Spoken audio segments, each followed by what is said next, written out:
Salam ketika di Madinah, tapi secara umum untuk seluruh manusia, terutama diri kita sendiri. Nah itu dia. Paham gak nih? Selalu paham ya? Ya, jadi yang pertama, larangan Quran ditujukan kepada orang-orang Yahudi yang hidup di masa Rasul. Tapi bisa juga bukan hanya untuk orang Yahudi pada saat itu, tapi seluruh umat manusia sampai hari kiamat, siapapun, khususnya orang-orang Islam. Jangan menutupi kebenaran yang hak dengan yang batil, entah itu yang hak masih terlihat samar atau betul-betul sama sekali tertutup. Yang kedua, jangan menyembunyikan yang hak padahal kamu tahu itu hak, tapi kamu sembunyikan. Itu. Dan syariat di sini bukan hanya tentunya Quran dan hadis, itu udah pasti disebut syariat. Bisa juga ketentuan-ketentuan ulama pun disebut syariat. Tetapi ketentuan ulama yang tidak bertentangan dengan syariat aslinya, yaitu Quran dan hadis.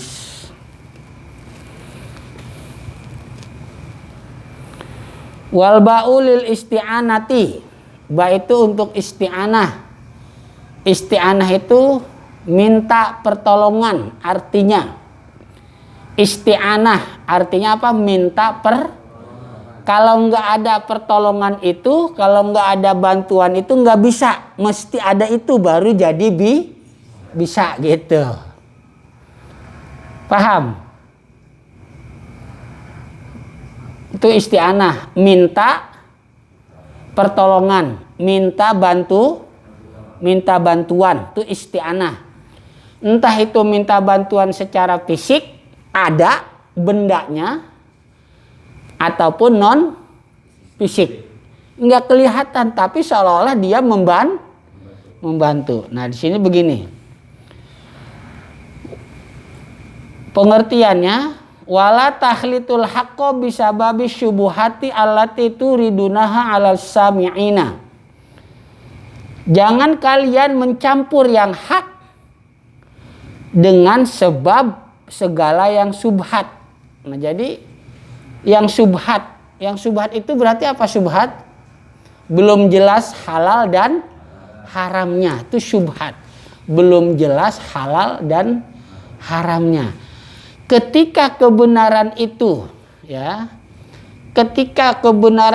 dicampur oleh siapapun pelakunya, karena dia menjadikan kebenaran itu menjadi subhat. Sehingga akhirnya para pendengar, para pemirsa, bahasa gitu ya, para pendengar, para pemirsa, para apalagi audiens gitu ya, para jamaah. Nah itu jadi apa dia? Jadi ini sebenarnya gimana sih? Nah itu jangan begitu tuh. Jadi seolah-olah yang hak itu bisa disamarkan, bisa ditutupi dengan sebab dibantu oleh yang subhat. Jadi seolah-olah yang subhat itu membantu untuk menutupi kebenaran. Kalau nggak ada yang subhat mah nggak akan bisa tertutupi itu yang namanya kebenaran. Apa gimana kira-kira contohnya? Kira-kira contohnya gimana?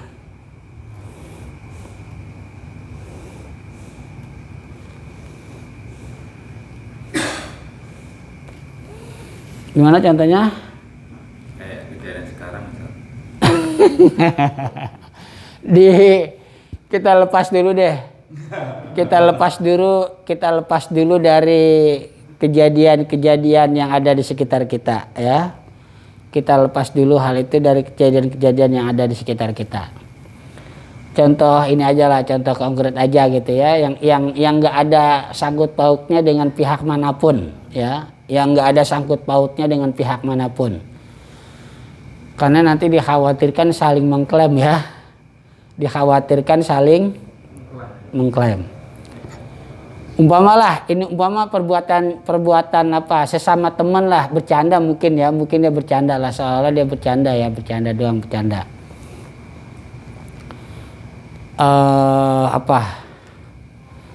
Umpama kata teman bilang ke kita, gimana kata teman? Kan kita ngomong nih ke teman nih, kan berarti teman ketika kita ngomong, kita ajak ngomong, berarti teman sebagai pendengar ya, sebagai audiens. Kita ngomong sama teman kita gini,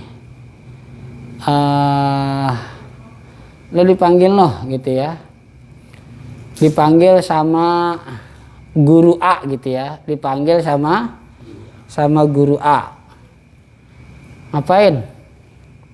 Nggak tahu suruh ngapain, pokoknya lo dipanggil loh ya, dipanggil sama guru A gitu. Ini kita contohnya bukan contoh akidah nih, bukan ya, contohnya bukan contoh akidah nih. Lalu dipanggil lo sama guru A, ngapain? Nggak tahu dah, coba aja gitu ya.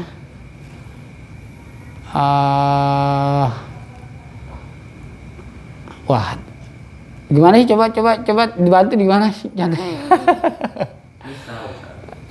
Yang sekarang itu cepat banget. Masing-masing konferensi pers soalnya. Jadi Udah masalah ini aja dah, masalah akidah aja. Gini, akidah yang benar bahwasannya Allah Subhanahu wa Ta'ala itu adalah berbeda dengan makhluknya, nggak boleh sama sedikit pun. Itu akidah yang benar.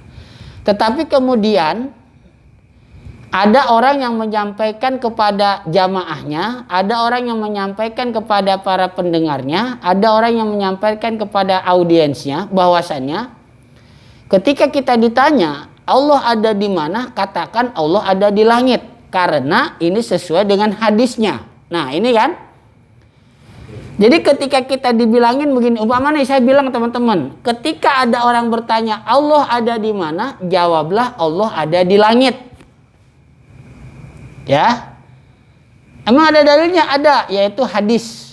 Ya, hadis riwayat Imam Bukhari.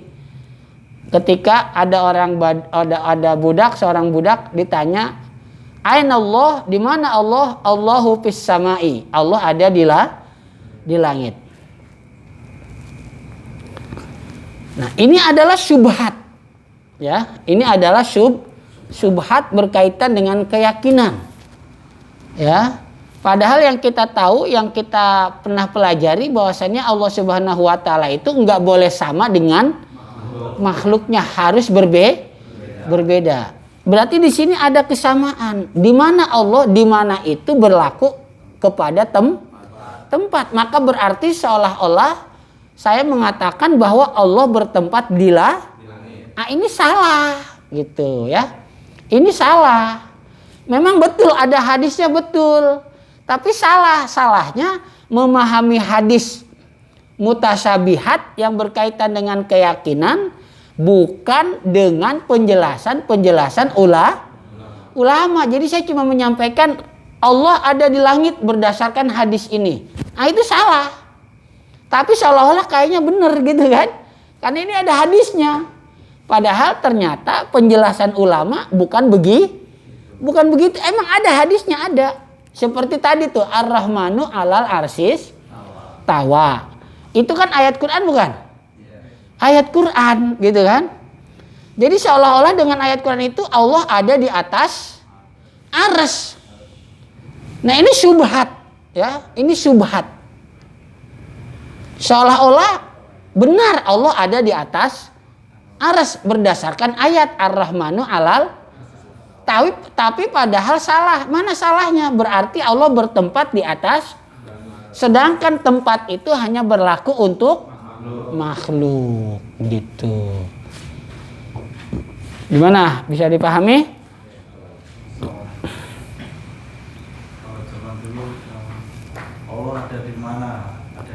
masjid di rumah Allah. Allah ada di mana? Allah ada di masjid. Allah ada di rumah Allah, yaitu di masjid. Ah, ini kan berarti seolah-olah jadi apa ya? Kayaknya benar tapi salah. Kayaknya benar tapi salah. Di mana salahnya? Berarti menyamakan Allah dengan makhluk yang butuh kepada itu salah gitu. Itu salah. Terus maksudnya apa dong? Yang dimaksud dengan rumah Allah. Maksudnya rumah Allah adalah masjid itu tempat untuk menyembah kepada Allah. Bukan berarti Allah ada di masjid. Bertempat di bukan. Atau bukan juga oh Allah berarti punya rumah yaitu masjid. Bukan.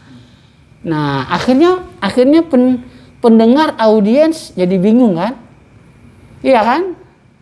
Bingung ketika orang yang menalarnya kan Allah katanya beda sama makhluk. Tapi kok dibilang Allah bertempat di atas arsy, Allah bertempat di masjid. Nah ini kan syubhat.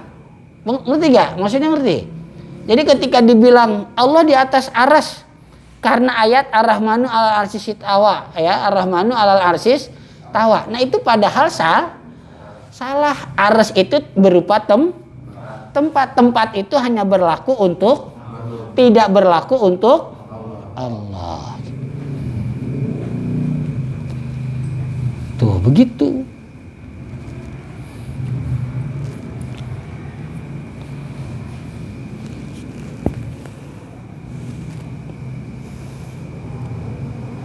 Gimana bisa dipahami? Hah? Ada lagi yang sifat akidah. Ada lagi banyak. Ada yang sifatnya akidah banyak. Itu diantaranya Ar-Rahmanu 'alal 'arsy istawa. Terus aina Allah, di mana Allah? Allahu fis sama'i, Allah di langit. Berarti kan berdasarkan ayat dan hadis ini seolah-olah Allah bertempat di atas arsy dan padahal kalau dipikir secara logika juga berarti di arsy lain, di langit lain. Berarti Allah ada berapa? Ada dua, naudzubillah. Oh, sebetulnya apalagi ada di mana-mana, berarti Allah ada banyak. Iya kan? Makanya kalimat Allah ada di mana-mana ini salah. Ya? Salah. Karena di mana itu membutuhkan tempat. Berarti Allah tempatnya banyak. Nah, ini salah.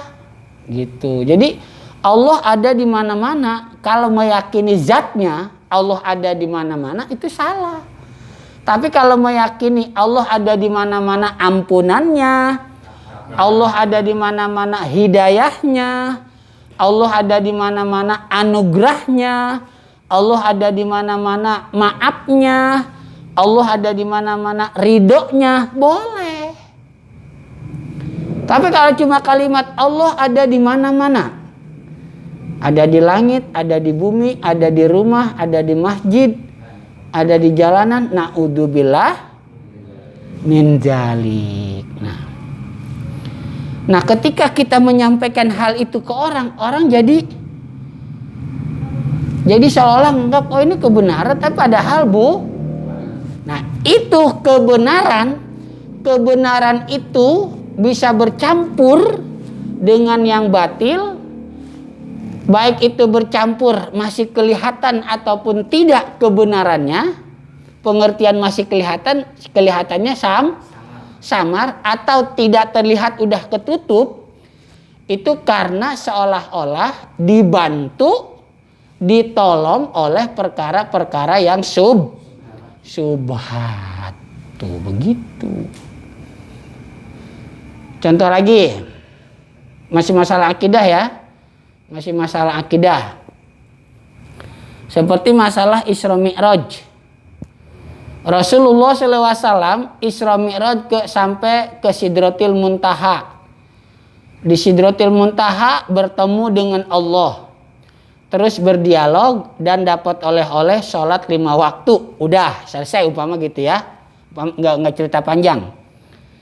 Nah ini Ini kan kebenaran dicampur dengan yang batil karena ada bantuan dari perkara-perkara yang subhat. Mana dia bentuk pencampuran yang hak dengan yang batil dikarenakan dengan sebab ada yang subhat, yaitu Rasulullah sampai ke Sidratil Muntaha bertemu Allah. Terus berdialog, akhirnya dapat oleh-oleh sholat 5. Nah ini kan subhat ini, ya. Ini subhat. Subhatnya mana subhatnya? Rasulullah di Sidratil Muntaha ketemu Allah. Sidratil Muntaha itu tempat bukan? Tempat, ya. Oh berarti Allah ada di Sidratil Muntaha. Udah 3 tuh berarti. Ada di atas arsy, ada di langit, ada di Sidratil Muntaha. Nah ini kan subhat, ya kan? Benar tidaknya belum jelas nih, gitu subhat. Gitu. Halal haramnya belum jelas. Nah itu subhat. Tapi buat si pendengar, buat si audiens, buat yang mendapatkan keterangan seperti itu, ya dia bakal merasa oh iya juga ya. Nah, sekarang dia sudah mikirkan Allah cuma satu. Allah itu Maha Esa. Kok di atas arsy ada Ar-Rahmanu 'alal arsis tawa. Di atas langit ada Aina Allah, Allahu fis sama. Terus yang ketiga ketika Isra Mi'raj ada di Sidratil. Berarti ada di 3 tempat dong Allah. Naudzubillah menjalik. 1 tempat aja nggak boleh, apalagi sampai 3 tempat, 4 tempat atau beberapa tempat. Ini jangan. Gitu. Nah, itu kan jadi kebenaran itu bercampur dengan yang batil karena perkara-perkara yang subhat gitu. Ini masalah karena memang bahasanya di sini dengan masalah akidah ya. Di sini bahasanya dengan masalah akidah. Wadzalika, dan itu terjadi apa?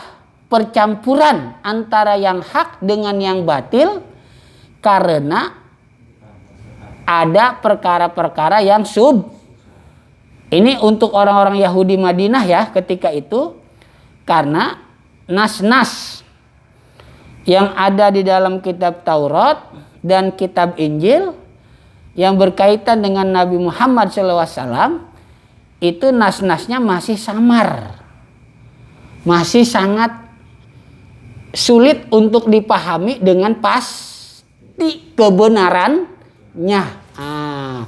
Ini berarti subhat itu ada karena perkara itu belum betul-betul jelas. Yang akhirnya ketika disampaikan ke orang jadi samar. Yang kemudian dengan sebab samar bercampurlah antara yang hak dengan yang batil. Yahtaju fi ma'rifatiha ilal istidlali. Maka untuk memahami nas-nas, ketentuan-ketentuan yang ada di kitab Taurat dan Injil yang masih belum jelas, untuk supaya jelas butuh kepada pendukung. Butuh kepada pendukung, faktor pendukung yang lain yang menjelaskan nih kejelasannya begini gitu. Paham? Aina Allah, di mana Allah? Ini kan berarti nas-nas yang belum apa? Yang belum jelas kan? Kok aina Allah, di mana Allah? Ini nas yang belum jelas. Kenapa nasnya belum jelas menurut kita? Karena kita tahu aina itu butuh kepada tempat. Tempat itu hanya berlaku untuk, tapi kok ada aina Allah, di mana Allah? Nah, supaya kita jadi paham, jadi jelas maksud dari hadis ini aina Allah, maka kita harus cari faktor pendukung yang menjelaskan tentang hadis itu. Di antaranya adalah ulama ahli sunnah wal jamaah, Asy'ariyah dan Maturidiyah, begitu. Jadi kalau diruntun gini, Kalau di diruntun, diurut-urut, terjadinya percampuran yang hak dengan yang batil karena ada perkara-perkara yang subhat. Perkara-perkara yang subhat itu terjadi karena ada nas-nas yang belum jelas, sehingga butuh kepada faktor pendukung yang menjelaskan nas-nas tersebut. Kalau sudah jelas, kesamaran pun, subhat-subhat pun tidak akan ada. Kalau kesamaran atau subhat-subhat tidak ada, maka antara yang hak dan yang batil enggak akan pernah bercampur. Itu begitu urutannya. Ya. Saya ulangi, jadi urutannya yang hak bisa bercampur dengan yang batil karena ada perkara-perkara yang subhat. Perkara-perkara yang subhat ini ada karena dalam memahami nas-nas itu masih nas-nas yang belum jelas, belum jelas maksudnya, belum jelas pengertiannya, belum jelas tujuan arahnya kemana. Nah, itulah yang mengakibatkan terjadi hal-hal yang subhat. Hal-hal yang subhat ini akhirnya menjadikan yang hak dan yang batil jadi bercampur gitu. Kalau nas-nas yang belum jelas udah jelas karena ada faktor pendukung yang lain, subhat enggak ada. Kalau subhat enggak ada, yang hak dan yang batil enggak akan pernah bisa bercampur. Begitu urutannya. Ya.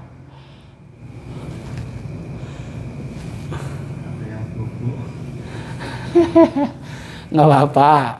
Ini kan taman surga. Bukan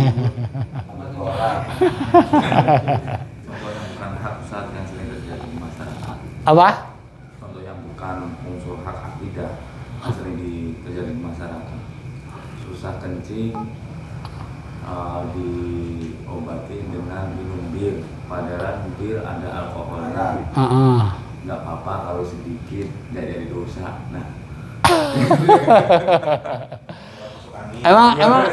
emang itu bisa jadi obat begitu, benar? ini Ustaz saya juga. Kalau itu kalau cari pacar yang pakai jilbab. Oh iya. Padahal juga mocok juga. Kan pacarannya aja nggak jelas. Berarti awakmu pernah mau mikir ya. Udah gitu aja urutannya ya. Udah pokoknya di sini saya bahasnya yang akidah aja dulu deh. Nggak usah bahas bukti-bukti data itu enggak ya. Karena khawatirlah terjadi saling mengklaim. Saya yang benar, dia yang salah, saya yang benar. Ada enggak. Saya berkaitan akidah aja ya.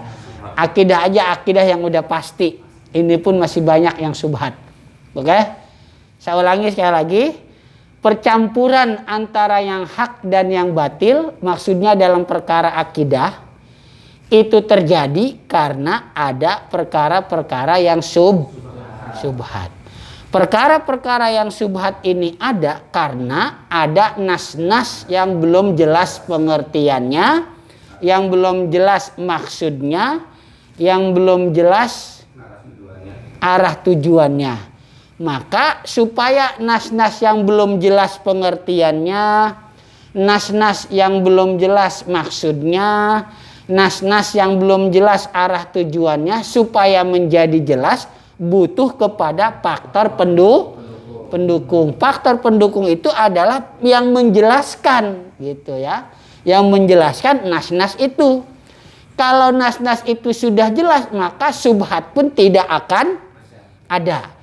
Karena subhat tidak akan ada, maka antara yang hak dan yang batil pun tidak akan bercampur. Begitu. Urutannya begitu urutannya. Ya, urutannya begitu. Ada lagi gini, contoh hadis di malam sepertiga malam, entah maksudnya sepertiga malam yang kedua atau yang ketiga, Allah Subhanahu wa taala turun ya dari langit bumi ke dunia, dari langit dunia ke bumi ya. Nah ini kan nas itu berarti belum jelas nih maksudnya apa nih nas ini nih, gitu kan? Nas ini belum jelas ini, ya. Nas ini belum jelas arah tujuannya kemana, maksudnya apa, pengertiannya apa, ini belum jelas. Terus kita sampaikan ke masyarakat, nih, kalau kamu mau supaya doa kamu dikabulkan, bangun malam-malam, sholat tahajud di sepertiga malam yang kedua atau yang ketiga sekitar jam 2 jam 3-an sebelum subuh, karena di situ Allah turun. Tuh, ya kan? Ini kan berarti jadi syubhat, iya kan? Jadi syubhat karena akibat nas itu belum jadi syubhat akhirnya. Nah, karena terjadi syubhat akhirnya antara hak yang batil jadi bercampur, maka kalahlah yang hak, yang menang yang batil. Nah, dalam memahami hadis ini supaya jelas maksudnya apa, pengertiannya apa, arah tujuannya apa, harus ada faktor pendukung, yaitu penjelasan ulama tentang hadis tersebut. Oh, berarti yang dimaksud Allah turun di sepertiga malam bukan Allahnya yang turun, tapi Allah memerintahkan malaikatnya untuk turun, membawa hidayah dari Allah, membawa anugerah dari Allah, membawa ampunan dari Allah untuk diberikan kepada hamba-hambanya yang melaksanakan sholat malam di sepertiga malam tuh. Jelas kan jadi kan? Jelas, karena udah jelas nggak akan terjadi syubhat. Karena nggak terjadi syubhat, maka tidak ada percampuran antara yang hak dan yang batil. Begitu.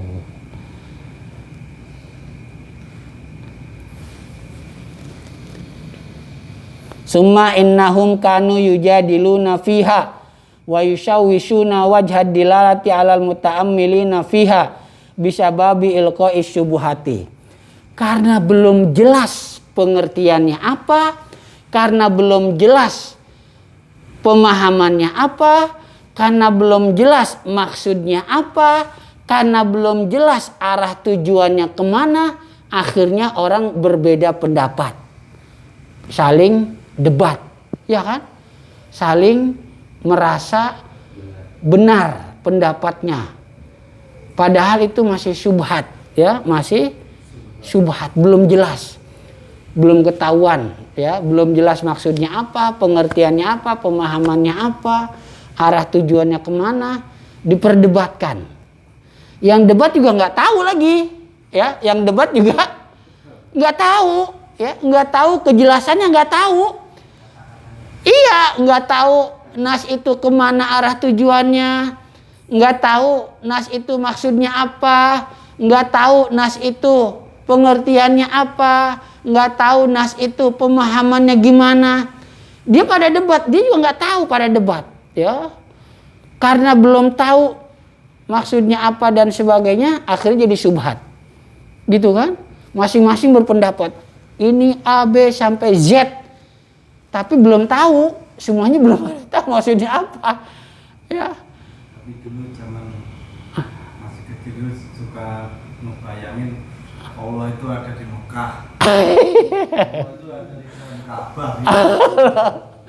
Allah ada di Mekah, Allah ada di dalam Ka'bah. Seluruh penjuru umat Islam menuju ke Mekah. Iya. Berkiblatnya di sana. Ya kan, gitu. Makanya kalau kita menyadari dengan keawaman kita tentang masalah ayat-ayat mutasabihat dan hadis-hadis mutasabihat, jangan pakai debat lah, ya. Debatnya debat kusir, debat omong kosong, debat nggak ada faedahnya, malah yang ada tersesat semuanya, khawatir begitu. Sama debat-debat yang belum tahu maksud ayat, ya. Ada nih umpama ayat, ya, umpama ada ayat, contohnya ada umpama ayat apa nih? Orang mengklaim, ya, orang mengklaim begini, masing-masing tahulah arti ayat ini, tahu. Apa di sana? Di antaranya katakan ini ayat masalah syariat, ya, ayat masalah syariat. Idza kumtum ila sholati fagsilu wujuhakum wa aydiyakum wamsahu biruusikum wa arjulakum. Apa di sana? Idza kumtum ila sholati fagsilu wujuhakum wa aydiyakum ilal marafiqi wamsahu biruusikum wa arjulakum. Terus apa lagi bunyinya? Itu ayat tentang masalah wudu, ya. Akhirnya ada yang debat gini, ada yang debat.